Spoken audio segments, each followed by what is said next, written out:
Good afternoon. Well, I guess it's afternoon. SprintCarLimited.com coming from Las Vegas. We're here with High Limits Brad Sweet, and big announcement yesterday, obviously. I think it pretty much, I called it a bomb across the sprint car world, and I got to be honest, I didn't expect what was released, but we wanted to sit down with you and kind of talk about it. Maybe there's been a lot of questions on different platforms and whatnot, so I won't keep you too long. I know we got a race tonight. Yeah.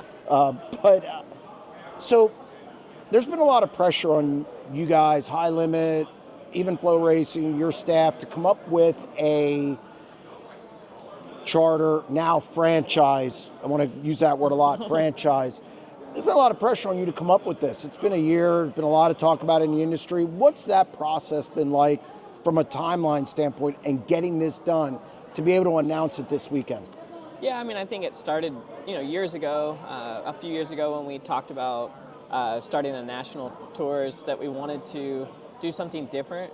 We wanted to treat this more as a business for the team owners, and we want, people investing in our sport and them to have something, a tangible asset such as a franchise. And so, we didn't know exactly how it would work or how it would look, but this is the first big step to, professionalizing the sport, taking it from a hobby to an actual sustainable business for team owners who invest, so many hundreds and thousands or millions of dollars into the sport. And, it's not really a sustainable business. It's not a professional sport if it's, a hobby and it's every owner loses money year after year. So it's certainly a goal is to try to, change that narrative a little. And we certainly are working really hard to do that. And, I think it started 2 years ago when we put that out to the teams, like, this is our goal.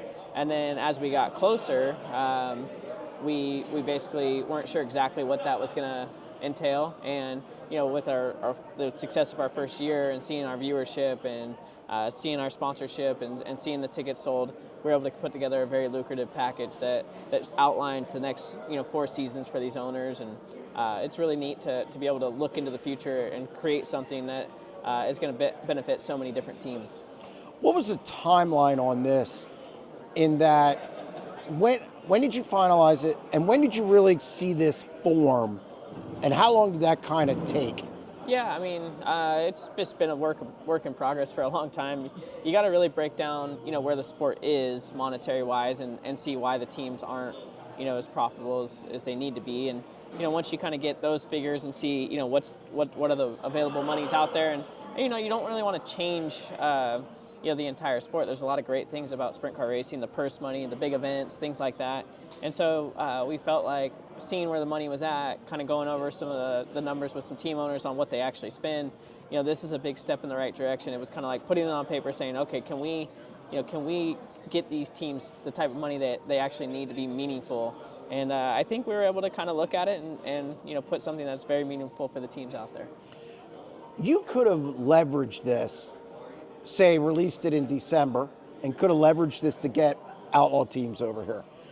You didn't do that. You chose to, release it in Vegas after their season started. What led to that decision? Was it about rewarding the teams that were with you in 2024? Yeah, absolutely. I mean, we've had, the highest viewership and, great success with our ticket sales with the guys that came and believed in us, and we want to reward them, but ultimately we want to create a system, franchise system and a series that, ultimately has the best, entertainment and best talent and best team owners and the people that are investing, that want to invest in the sport like we want to invest in the sport. So, of course we have guarantees for and rewarding our teams, but there's going to be some opportunity for some non-franchise teams potentially in the next few years to, if they really like what we're doing, to possibly come over to High Limit Racing, and we'll disclose exactly how that is going to become available at a later date. We don't want to necessarily get out too far in front of ourselves, and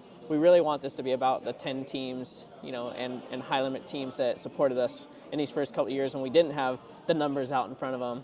They did this because they believed in, Flo and mine and Kyle's vision, and you bet on people. I've been saying that for a long time. So, they bet on us, and it's really rewarding to give them something that, is going to benefit them so much.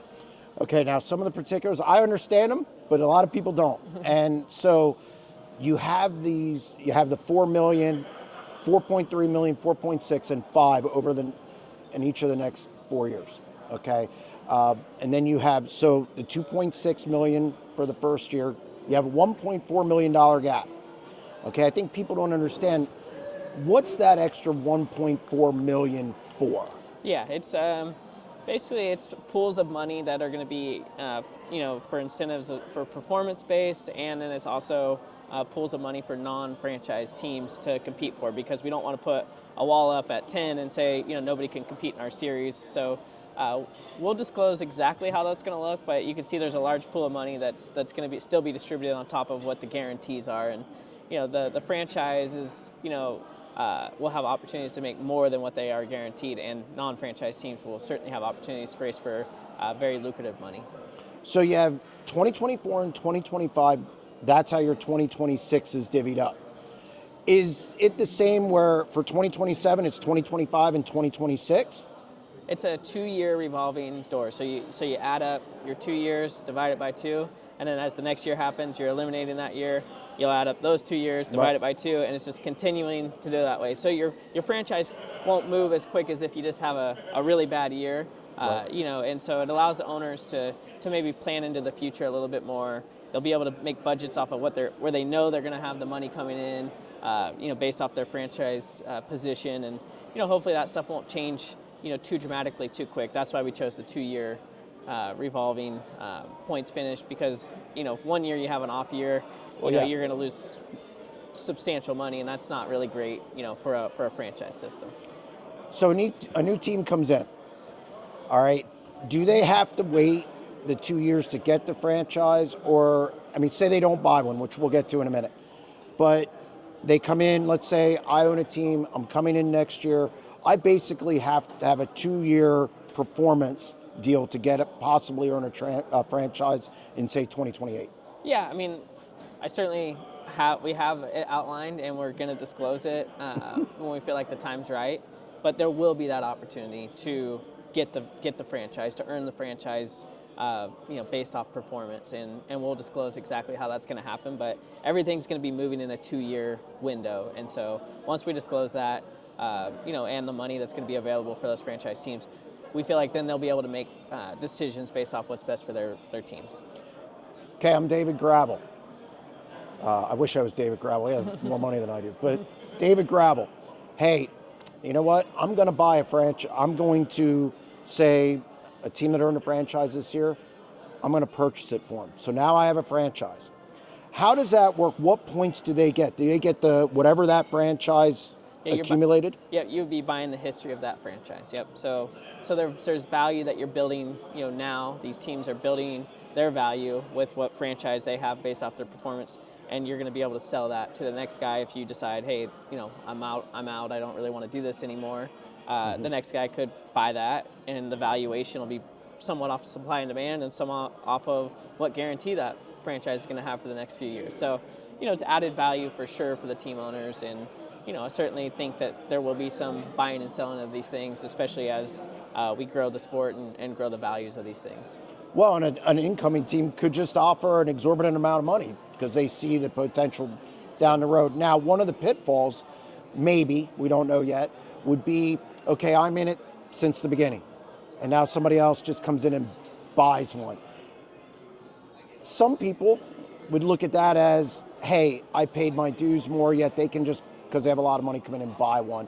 How do you explain that to the teams that have been there throughout this whole process? And that's kind of a slippery slope a little bit. Well, I think with a franchise system, what changes the mindset maybe of a team owner that's going to view it that way is that there's as the overall money grows, then the franchise grows, and then as we grow into a potential profit sharing system, beyond 2029 to add, you're going to want all the best, and you're going to want the best for the sport because it's going to be a win-win for you. So, yeah, I think there's going to be short-term, discomfort in some of the situations, but if you can, have a wide lens and look at the big picture of where we want to take this whole thing, I think you're going to be okay with a little bit of a short-term, situation that you're not 100% in love with. Is part of the problem too with this whole thing that people in racing aren't used to this. Even the NASCAR level, dirt track people aren't necessarily tuned into NASCAR and what that is, and I still think this is a little different than that.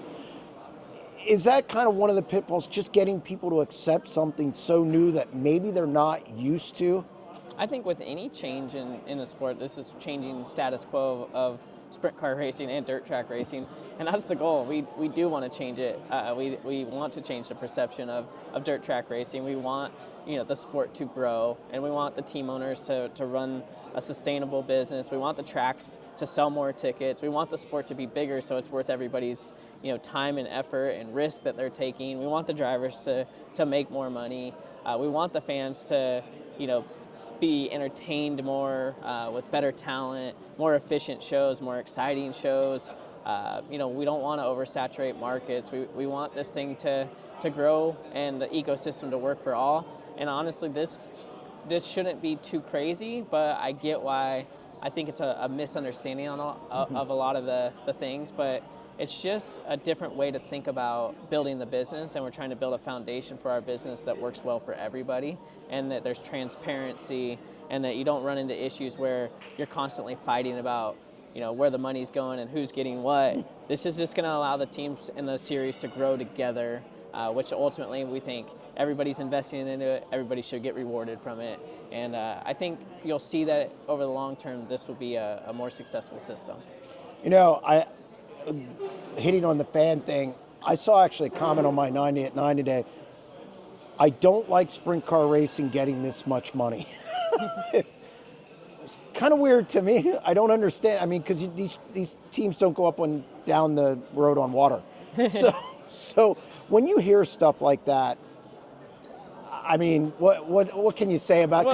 Because even the gambling thing, we hear that. I think one thing I've learned, as I've got into this kind of role that I'm in, is that there's a small minority of people that make a lot of noise about anything. So you certainly have to listen to what your fans are saying, but you have to certainly have a wide lens on where you want to take everything and where we want to go, and we have to appeal to to kind of everybody if we want to grow the sport. So you're going to have some old school traditional race fans, sprint car fans, dirt track fans that don't really want the sport to change, that still get the newspaper in the morning and haven't really accepted that the world's changing in front of them. And in any business, and anything in the world, it changes at a high rate of speed. So you're always trying to adapt and try to figure out how to grow your business. And we're trying to look at a big picture of how to grow sprint car racing. And we just think this is going to align a lot more, of the right people, the stakeholders,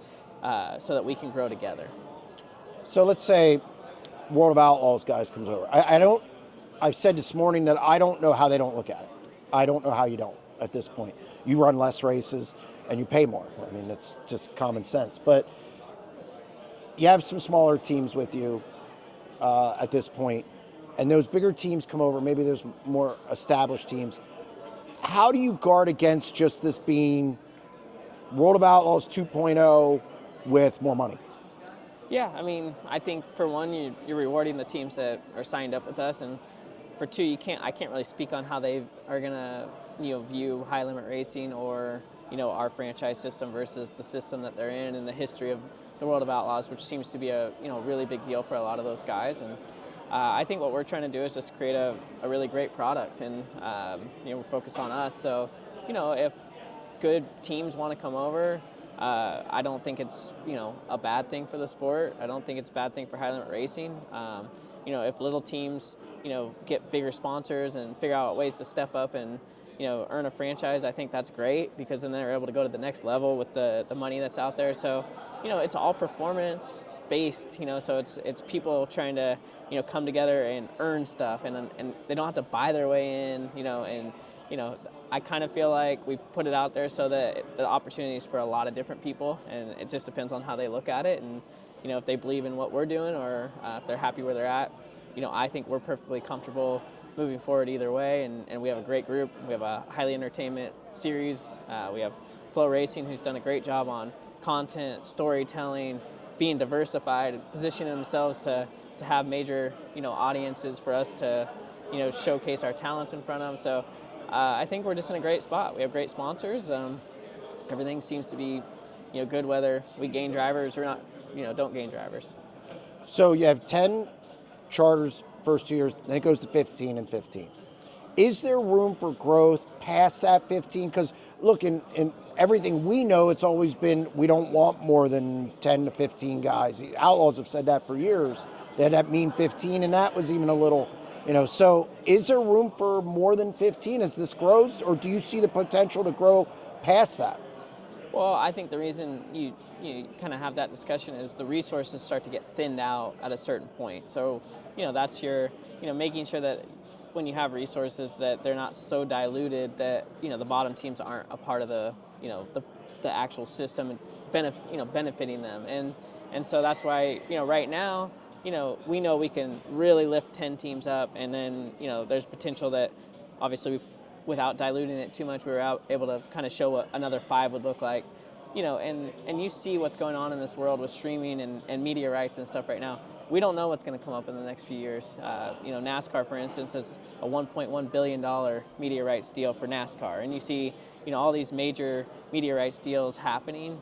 If we grow the sport, our value is, how many people are engaged and watching night in and night out. So we'll see. We certainly think that, there's a lot of avenues to grow the franchise system bigger, and figure out if it's going to support more teams or, find that happy spot. But we're pretty comfortable with what we put out so far, and I think, we'll see what the future of sprint car racing holds. How important is it for you to continue to grow that non-franchise point fund or something like that to still encourage, because you do want the best guys with you guys every night. That's what you want, because that helps all those things you talked about, sponsorship, media rights. Is that kind of equal importance now that you have kind of this franchise thing in a good spot?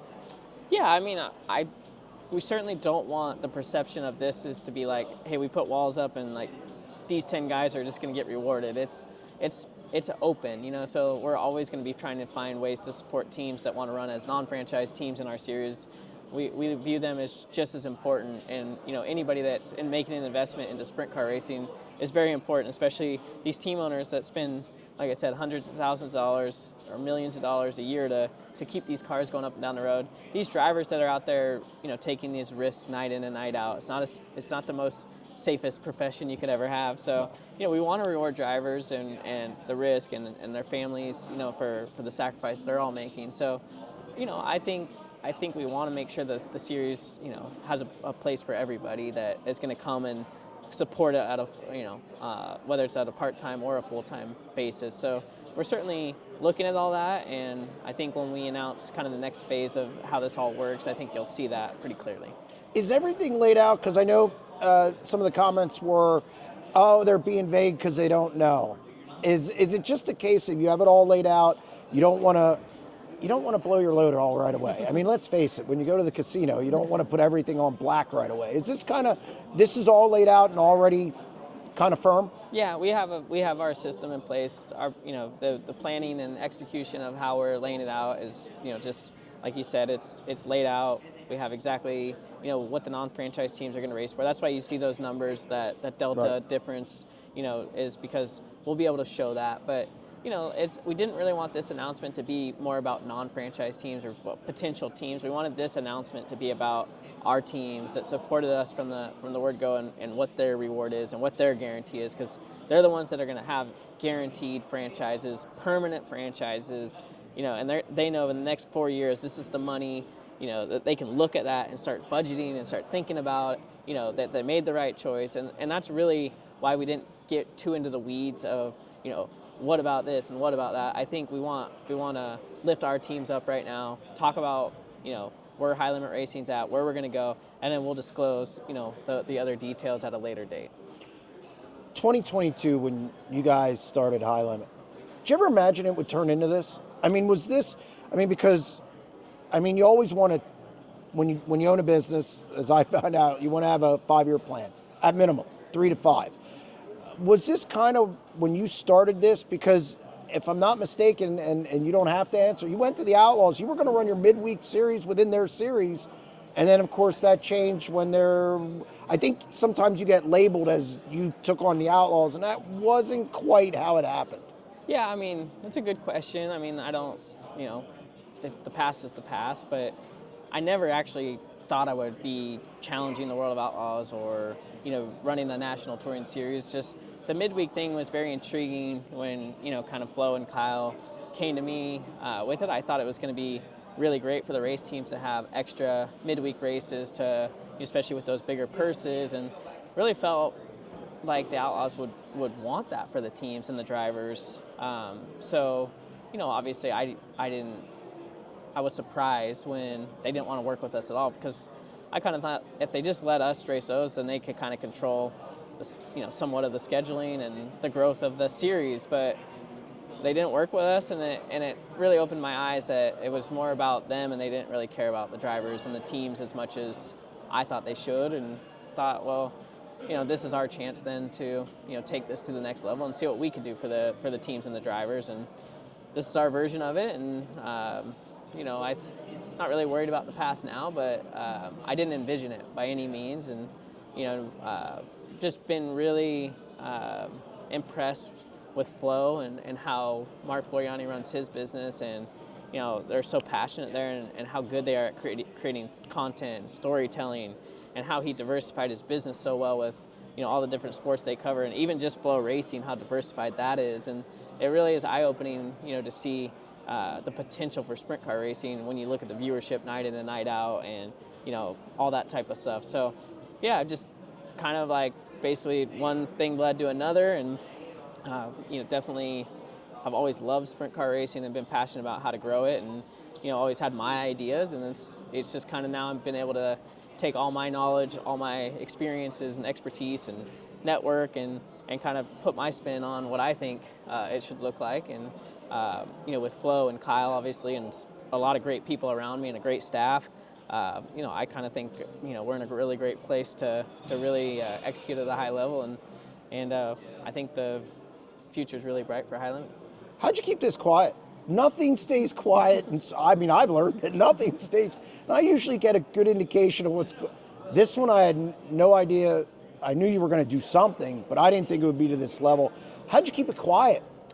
Yeah, we're just strategy, right? Vision and strategy, and really working amongst our group to figure out how this is going to look, and hours and hours of time spent on going through scenarios and trying to think of how meaningful it needs to be for not just one person in the franchise system, but everybody, because when you create a franchise system, it's a little bit of capitalism meets socialism. You need the whole thing to lift up. And so, really looking at all the positions, really looking at, how to make sure like non-franchise teams is, we just spend a lot of time internally at a really high level of really going over the numbers and looking at it. And, because of that, we didn't really want it to get out, because all that hard work's hard and you don't want to just give it away. And so we knew when the time was right, when we put it out, we could answer the questions because we put the time in, and we knew that the industry would really be accepting of it because of how beneficial it's going to be for the team owners and the drivers and the people that have put a lot of time into this sport. What blew me away was you must really have confidence in how this is going to grow, because from 2026 to 2029, every position in the top 10 grows from somewhere between 44 to 50%. That's a big nut of growth in a relatively short amount of time. Any anxiousness with that? No, I don't think we would put it out if we didn't think, that we were confident in what we put out. So, no, I'm excited, honestly. It's just I really want, people to understand that our sport's growing, and that, it can be bigger. And if we do this the right way, this is just the beginning. How many calls have you had in the last 16, 17 hours since this was announced from other teams across the country? Honestly, not a lot. I think everybody's digesting it probably and trying to understand it. There's a lot to it, right? You got to really break down the tow money and points money that's been out there, and what this franchise money actually looks like compared to that. So there's probably just some process there. And I think, everybody has a year. There's nothing that's going to change this year in the immediate future. So I think everybody has time to take their time and understand it, and I think rightfully so.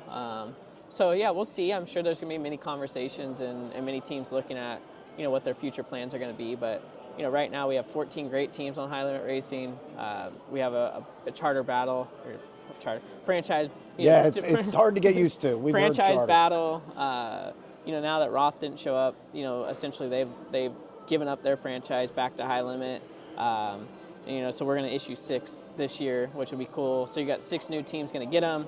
And then obviously that money that's there, we can, start next year, they can start budgeting around that and kind of get used to the new system of how it's all going to work. So, that's what I'm the most excited about. And then obviously, like I said, we'll announce some of the other stuff later, which I think will give more clarity to those owners that you're probably thinking about that would be calling. I think they'll have clarity at the right time and have plenty of time to make their decision. Are you surprised Roth gave up that charter?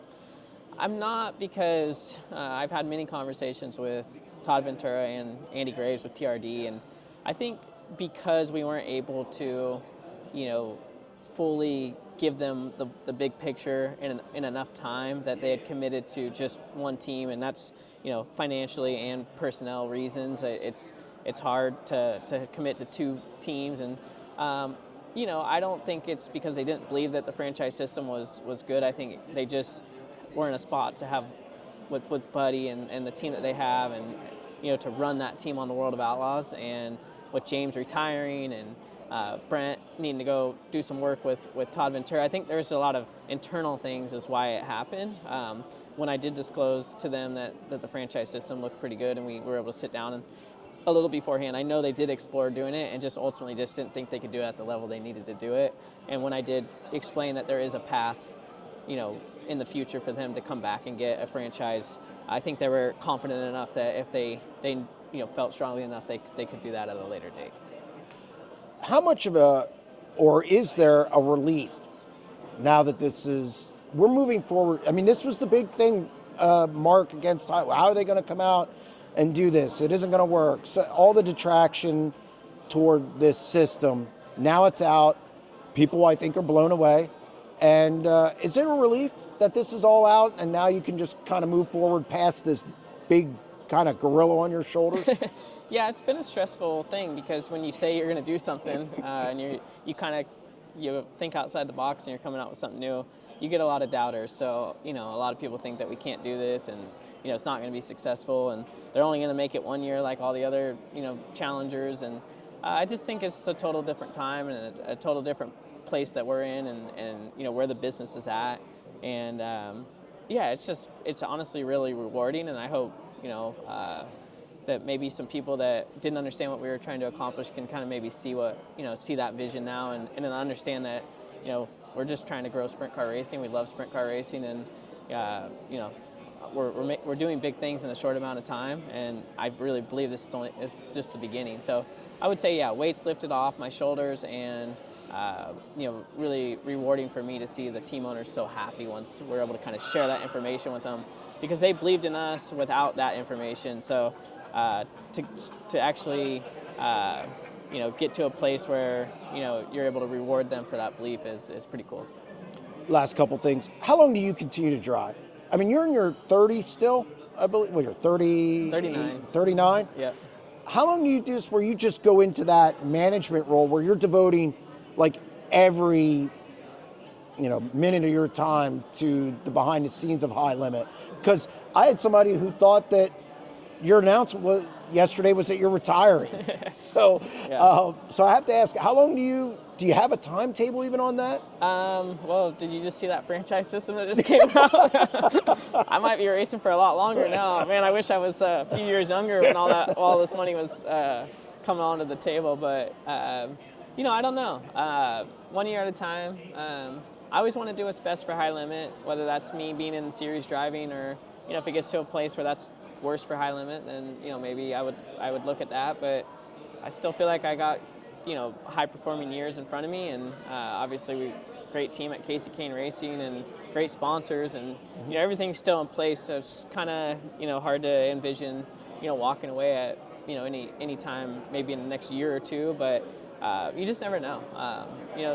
High Limit is definitely a passion of mine, but driving the car is still a big passion of mine too. So we have a great staff, and they do a great job at High Limit. So as long as I don't feel like I have to get too involved and I can focus on the racing and perform at a high level, I think I'll keep doing that for a little while. Last thing, I still get comments even last night that this isn't sustainable. They look at the money and they say, there's no way this is sustainable long term. What do you say to people who kind of have that mentality looking at this, even after you put out something that's lucrative? I don't know, because I don't ever look at someone else's business and claim to know what their bottom line is or how they make their money. And I think people just don't understand, how big some of the streaming side of the business is and how big, like how many people are actually watching from afar, like night in and night out.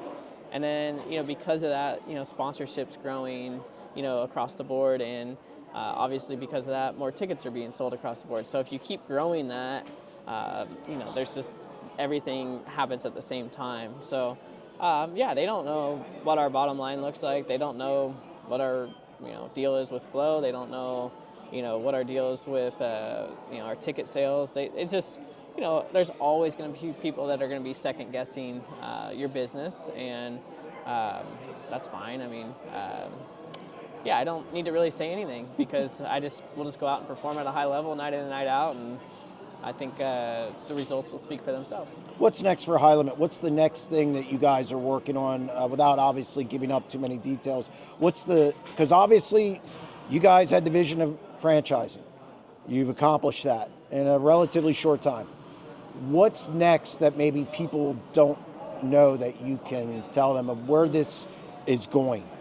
Yeah, you don't want to show all your cards, right? One card at a time. I can say, though, that we want to keep building our events, keep investing in our events. We want our schedule to be, the most lucrative, best schedule in all of short track racing. We want the efficiency of our programs to be second to none. And you'll see that this year. We've made changes in the way that we're going to showcase our product. And it's still all in the details. You could spend all the money in the world and still not get the results. It's still going to come down to, how we perform night in and night out as a series, and the entertainment value that that we have for the fans. And the fans are going to choose with their wallets how they spend their money.